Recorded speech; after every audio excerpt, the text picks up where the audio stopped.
स्वामी समर्थ. तर 19 तारखेला अक्षय तृतीया आलेली आहे. तर अक्षय तृतीये दिवशी तुम्ही कोणत्या गोष्टी कराव्या आणि कोणत्या गोष्टी करू नयेत याबद्दल मी तुम्हाला थोडीशी माहिती सांगणार आहे.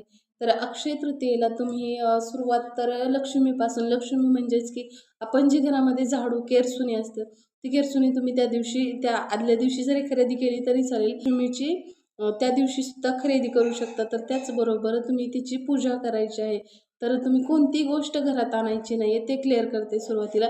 तुम्ही कोणतीही लोखंडाची गोष्ट आणायची नाही आहे घरात, जेणेकरून की ती शनीचा कारक आहे लोखंड हे. तर त्या दिवशी तुम्ही घेऊन येऊ नका, कारण त्या दिवशी घेतलेली गोष्ट कधीही क्षय जात नाही. त्यामुळे तुम्ही लोखंडाला प्राधान्य कमी द्या. त्याचबरोबर तुम्ही म्हणाल की आम्ही गाडी घेतली तर चालेल, तर गाडी ही आपण लक्ष्मी स्वरूप असं मानली जाते गाडीला, त्यामुळे तुम्ही गाडी घेऊ शकता. फक्त दुसऱ्या कोणत्या लोखंडाच्या वस्तू, घरातील वस्तू ज्या दुसऱ्या लोखंडाच्या आहेत त्या आणू नका. तर त्याचबरोबर अक्षय तृतीया ही भगवान परशुरामांची जयंती म्हणूनही साजरी केली जाते.